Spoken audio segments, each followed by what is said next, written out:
Hello everybody, welcome to Paleo Greenbird. I am Greenbird. Welcome to the 11th video of the Dacite Tool Challenge.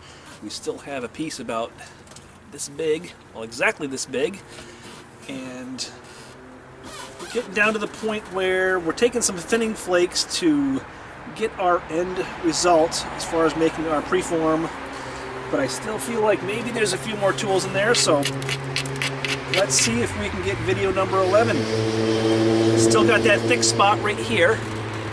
I know I'm zoomed out a little bit. I'll zoom in after I take this flake. Got that thick spot right there. Got a little bit of a platform that I think we might be able to take. I am going to just trim it up a little bit. I know I don't normally like to trim platforms, but this chair is so squeaky. Let's see. Just taking some of the edge off, building myself platforms. Trying to reduce that high spot. I think, I'm mainly concerned about reducing that high spot and still keeping in mind that I do need to start focusing on the fact that this has to have some sort of a shape. What shape is it going to be? So I'm going to take this platform right here. Super sharp, so I have to grind it, but hopefully it'll pop that big thick spot off. Oh man, I have to stop doing that. Butterfingers.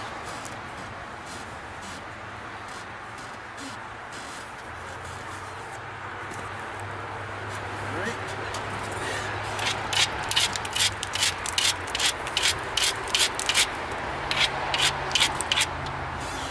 And hopefully that wet edge doesn't make a difference, but we'll see.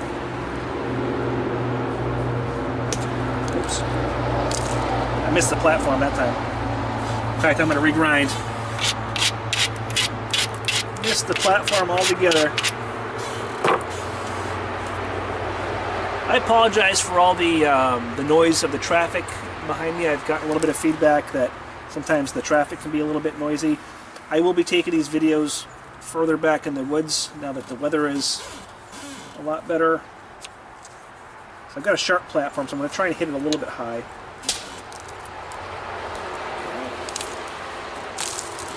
Got a decent thinning flake, a microblade, nothing that we're going to be able to make anything out of. So let's just keep shaping this biface.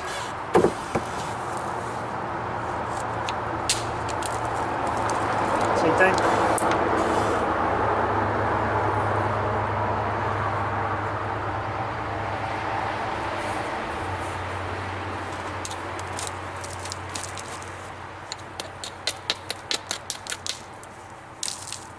Just trying to find my thick spots. Making some little platforms to take those away. And I'm convinced that at some point we will get a flake that is usable. If not, then we'll just sit here and we'll make a point. And that will be video number 11.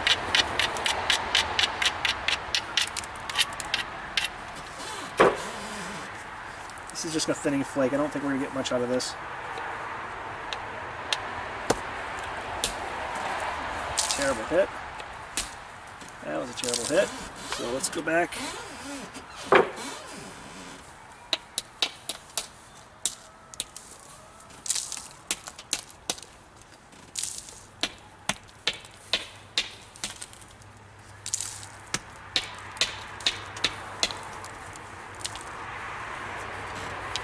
So, getting really small pieces here, which I'm not really too excited about.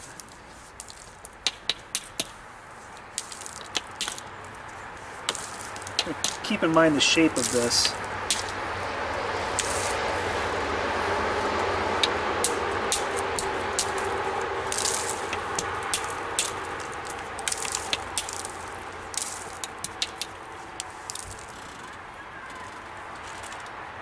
I'm going in a lot of different directions here.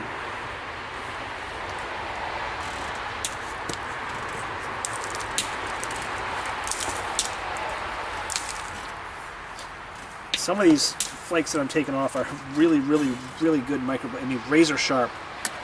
So would definitely be used for breaking down food Something like that.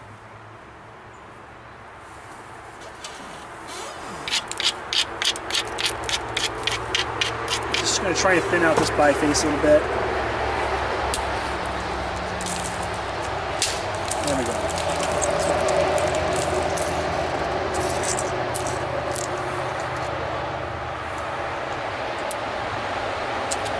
It's a decent sized flake. There's a birdie in there.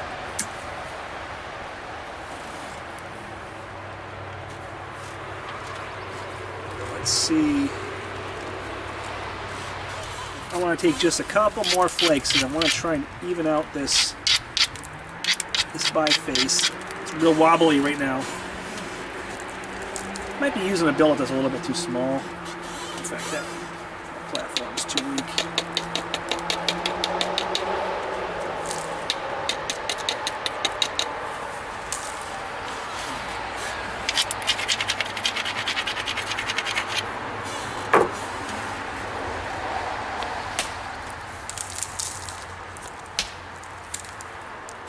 Installed.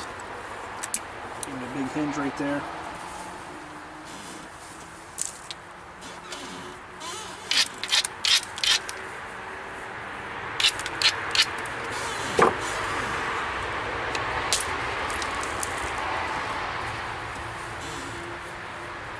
Got a good microblade.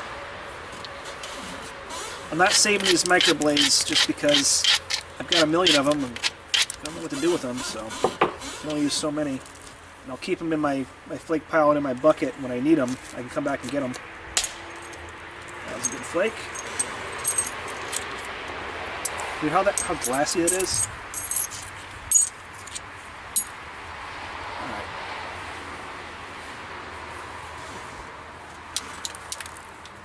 So we're flattening out this biface. I think maybe we'll get to that other point.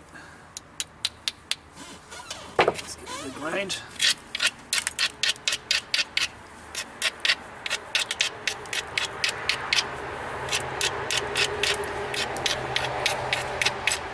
I think this 11th video is probably going to be the last of this series. I know most of you are saying, thank God, get onto something new. Just because I feel like at this point, this biface is about as thin as I'm going to get it,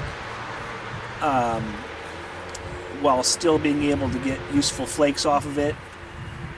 I think at this point, you can see how there's really no consistent center line. I really need to start zeroing in on this piece here. Just start focusing on this piece, which is going to require reducing some material in order to get that center line back, and not focusing on trying to drive some flakes off. At that hinge right there I need to clean off, but I'm not worried about that.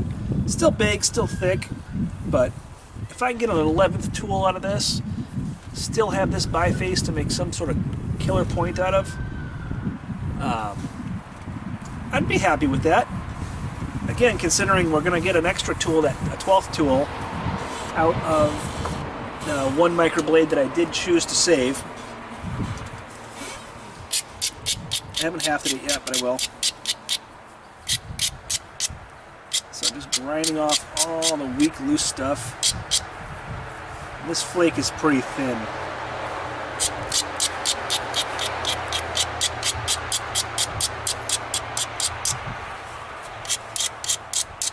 It's funny, this flake here that I'm using is far thinner than most of the flakes I'm looking at in my debitage pile.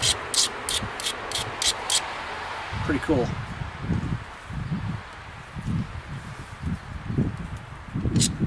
But this is really, really thin. Really chunky. Let's see what happens.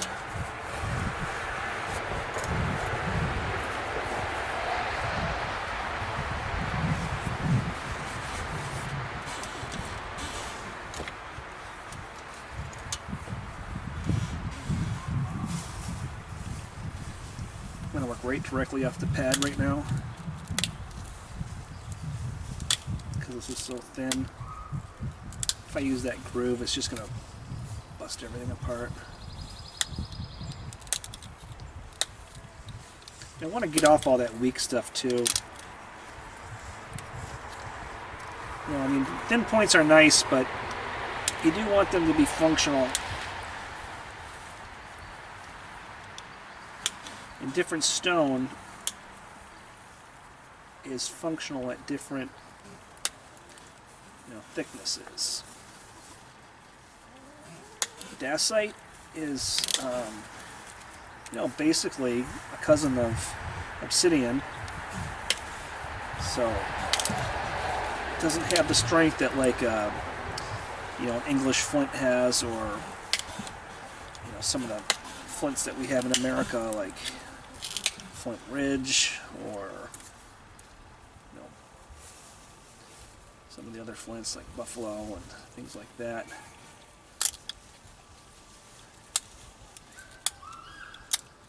Even river flint, really, or Flint River, whatever they call it. I know it's a little bit weaker than most traditional flints, but even that is stronger. Really cool color too. If you've never worked with Flint River, you should get some. It's really cool. It's got a nice kind of root beer color. Actually, kind of more like a peanut brittle color.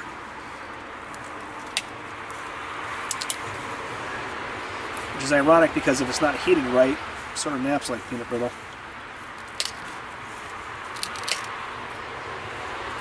Alright.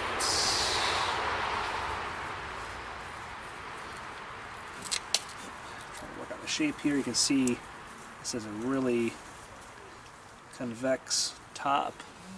Oh, I should zoom in, I guess. You can see this has a very convex top, which I really want to get rid of, or just eliminate altogether. And I had really good luck last time using percussion. I'm just going to switch to my groove, try and get rid of that real thick spot right there. Felt like I broke it, but I didn't. And I'm working the spot that I know I can thin. I'm actually gonna take off this bulb of percussion down here. I'm just gonna get this point, you know, what I know I can get out of this rock.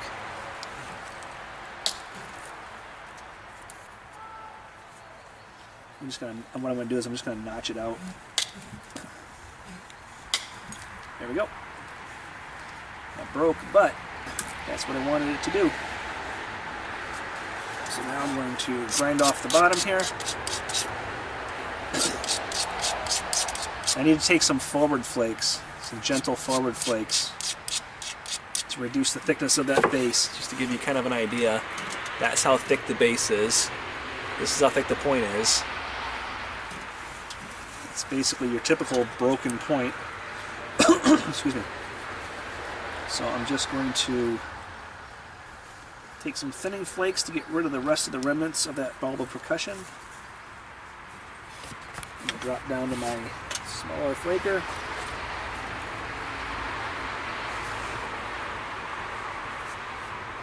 I might even use that groove a little bit if I can. It's kind of a little bit thicker than what I'm used to. It's the same process. I just have to try and support it as best I can to not break the tip off while I'm trying to reduce this base, and that's kind of hard to explain. You just have to kind of do it. And you start to figure out where you can put pressure on and where you can't, how hard you can flake with the flaker.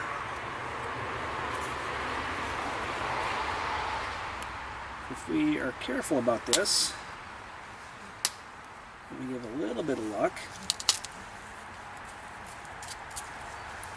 we get our 11th point.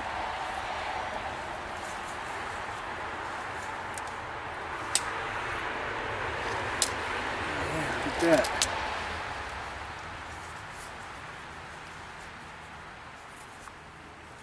The Flint Knapping gods are on our side today.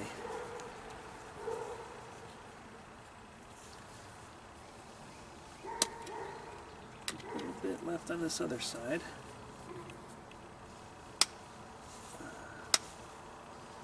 Alright, so I'm not going to press my luck too much. So I've taken that broken edge. See how much thinner it is now? In relation to the rest of the point. The point is still wonky and not in shape. But that's okay, that's what we're going to do right now. And I'm going to stick with this smaller flaker. I'm going to come off the groove. I'm not going to use the groove right now. I'm just going to nibble off and check out my results just to try and bring this into an arrowhead shape. Then we'll worry about fine-tuning it. Because this flake point is so thin. I mean, this one is definitely a one and done.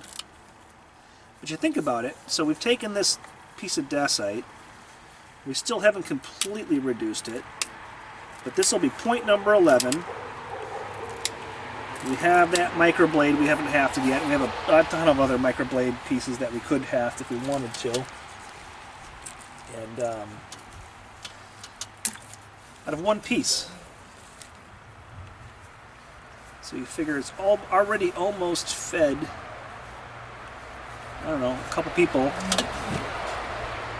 for almost a week and a half out of one piece. So even if you had to travel to get this material, it's already paying off. And you're going to have that massive arrow point that we're going to have at the end, that big game point that it's going to be suitable for, you know, taking down mammoth or bear or something big that'll feed you for more than just that one day.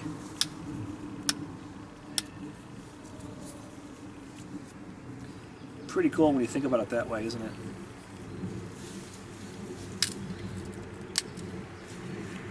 Sometimes when I'm practicing my bow, I'll do the same thing.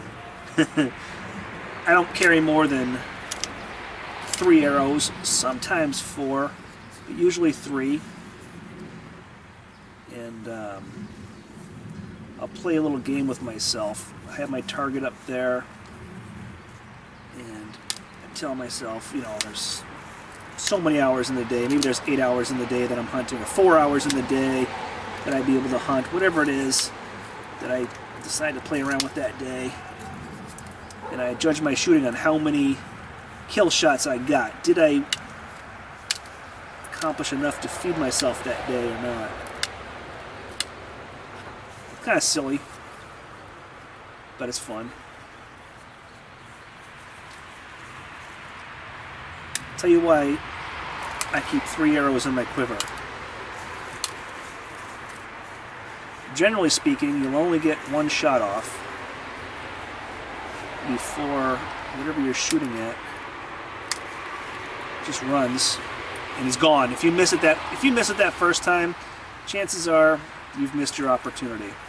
But every once in a while, you know, like with these dumb squirrels, you'll shoot right next to them and they'll just sit there like nothing happened. And you'll get a second shot. So it's always nice to have a second arrow.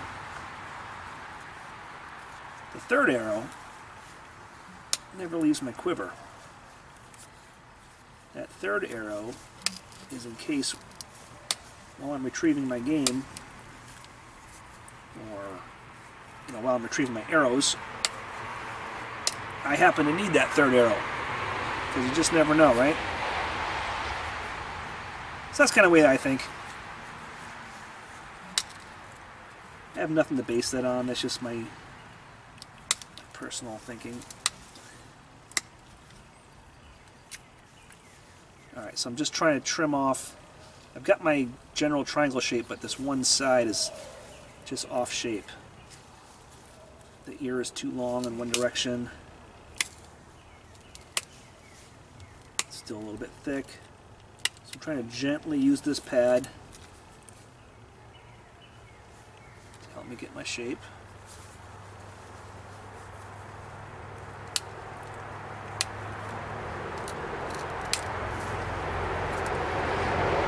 Every time I take a couple nibbles, I'm looking at my point.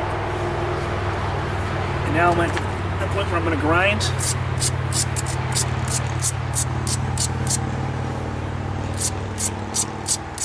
is going to be another birdie, but it's going to be a pretty one.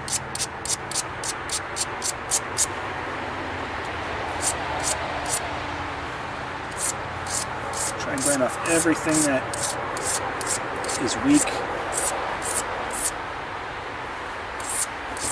There.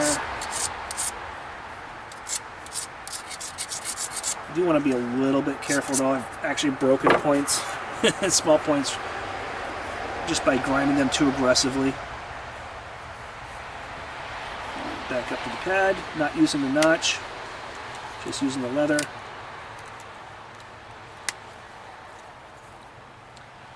What I'm doing now is I'm just getting that point in line.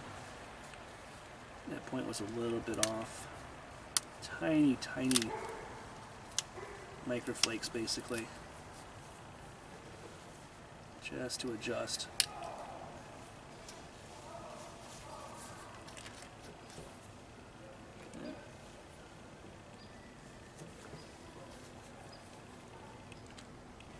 Some noise going on across the street. Someone's having some fun. Can't wait to take these videos deeper into the woods. But this is what I have for now. Alright, tiny little flakes. Tiny little shaping flakes. So this is what I have right now. Let's nibble this down just a tad.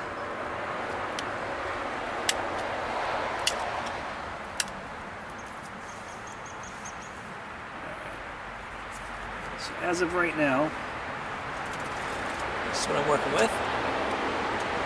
Pretty cool, decent shape, pretty even thickness. It's kind of small, so I don't know if this is picking up everything, but now I'm going to put some notches in it. A little itty bitty bird point like this, I think I'm going to do side notches again. I could do one U-shaped base notch, but when it's this thin, I don't know, I'm kind of concerned that I could bust it. So I'm just going to put it on my leg. Not using the groove, I'm just using my pad. Get these notches out. They don't even really need to be that deep. Just enough to haft it. So yeah, a little notch, and we'll go to the other side. Just going to stay consistent.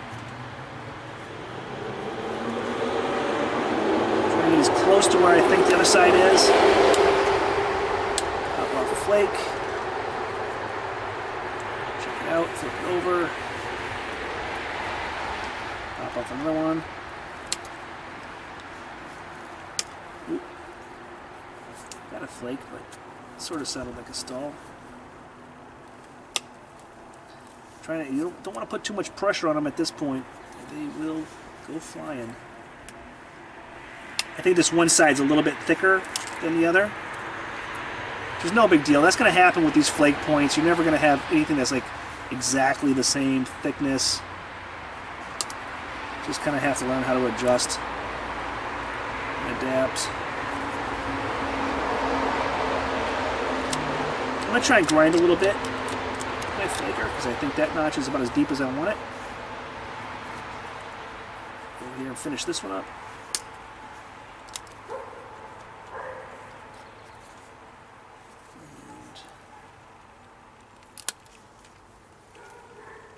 And take a look at, yep, they both look pretty much the same.